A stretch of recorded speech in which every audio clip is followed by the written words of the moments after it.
Okay. First question for Dave. Right there in the center, third row. Dave, your bullpen's just been lights out. One batter allowed to reach base all in this series. What are they doing to shut down this Cubs offense so remarkably? They're executing pitches, and they're ready when called upon, and they're competing, and it's a close-knit group down there. Josh Bard, our bullpen coach, has done a fantastic job with those guys, along with Rick Honeycutt, and just the preparation. Those guys know exactly what they want to do, and they're going out there and executing. Same row to the left. What is it about Justin Turner that he seems to rise to the occasion, and is there anyone else you'd rather have up in that spot? Absolutely not. I'm not saying he's David Ortiz, but I play with David, and you're talking about big spots and coming up big, and JT's that guy for us, and yeah, you know, he just has that pulse where he can just kind of keep his calm and stay within the strike zone, and also just not afraid to fail and just want to be in that spot. But even that at bat before, Chris Taylor, that at bat to grind Lackey and keep the line moving, what was huge as well. One row back. Dave, in a high stakes tight game like this, you know, you might see some hitters tempted to maybe expand the strike zone, trying to get that one big hit, but your guys, is exemplified by Taylor's walk right before JT. What does it say about them? They're able to maintain their approach through circumstances. I think the hitting coaches and the offensive group, there's a lot of conversations that we have as far as at-bat quality and not chasing slug, just trying to put a good at-bat together and try to take a good swing on a good pitch. And so it's a clear, consistent message, and the players are just following through.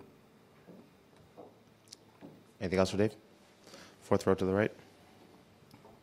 Dave, so Kenta in the bullpen, so if it goes to the extra innings, he's... Correct. Kenta was going to be the next pitcher.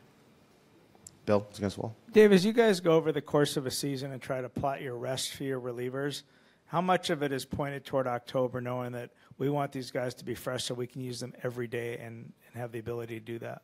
A lot of it, and not only the pitchers, the pen, but the position players as well. It's a long season, but the way you can execute that is when you have good players and you have depth in the pen.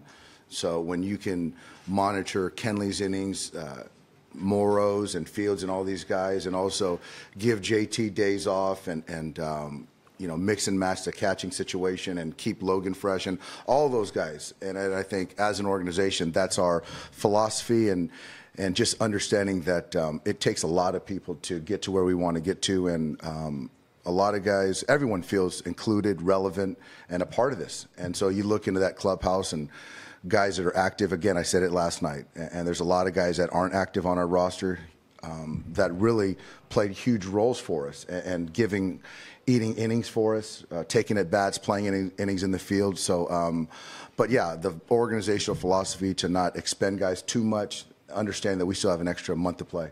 So the objective that if you get to October, you want Kenley to be available every day you might need him? Yeah, absolutely, because there's been many times that you look back at the season where Kenley was down. And as a manager, that's not a good feeling, essentially, to have to make that decision prior to the game that your closer's not going to pitch, even in a safe situation. But taking the long view, that's something that we believe as an organization. Back row to the left. Hi, Dave. In that situation, were you surprised that Joe Madden went to Lackey instead of Wade Davis?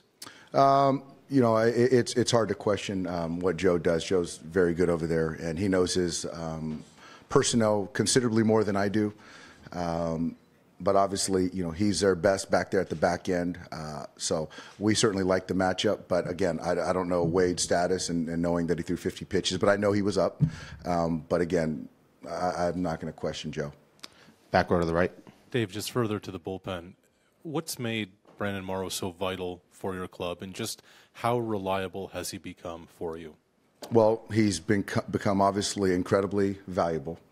But I think that his past of being a starter, then going as a closer, he's closed as well. So so he has the ability to throw strikes. And now when you look at the stuff, the velocity is plus. and the slider plus plus. So now you take those components as far as the head, the preparation, the feel, and the pitch mix. That makes an elite back end guy. Front row to the left. With Rich Hill going as well as he did, dominating pretty much through 5 innings, what was the thought process taking him out with only 79 pitches in the game? Well, I don't think that where we're at right now in the postseason is not necessarily a pitch count thing for any of our guys. And you're essentially counting outs, and you're trying to get the best matchup for your guys. And it goes back to the trust that we have in our pen. And for each of our starters, it's a matter of giving everything you have for as long as you can.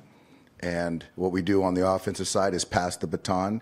And it's the same thing for the starter, you know, to go as hard as you can.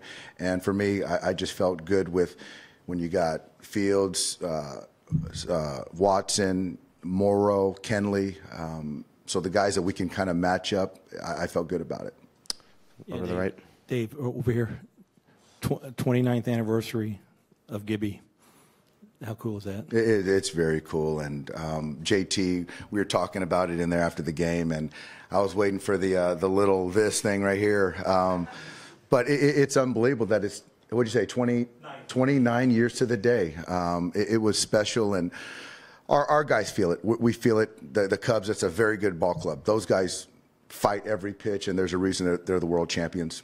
And so we feel good where we're at, and we're going to enjoy tonight. We're going to have a workout tomorrow, get on the flight to Chicago, and be ready to win a game. Last couple questions, fourth row to the left. Dave, you guys were walked 9 times tonight. Does that kind of speak to the different ways that you guys can get on base and kind of beat different teams? It was a kind of a small ball approach tonight with sack bunts and everything. Yeah, I mean, if the situation calls for it, obviously when you're at home in a tie game, it makes sense to give up a run, given who's behind the bunter. But we did a lot of things to execute tonight. It starts with the at-bat quality, and when we needed to sacrifice or get a guy over, we did that. When we needed to take a walk, we did that.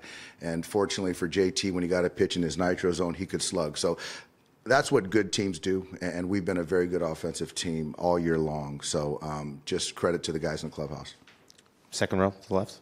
Speaking of walks, Yasiel Puig walked 3 times tonight, and that last one proved pretty significant. What has his newfound patience meant for this lineup? Well, for Yasiel, it's really understanding that any way to get on base is huge, and to keep the line moving, and to trust the guys behind you to go out there and get a hit or drive a run in. And Yasiel's being so disciplined, and we talk about his energy, but we talk about his focus as well. And he's as focused as I've ever seen him. So the whole simplicity of taking balls and swinging at strikes, he's done a great job in the postseason. Thanks, Dave. All right, guys.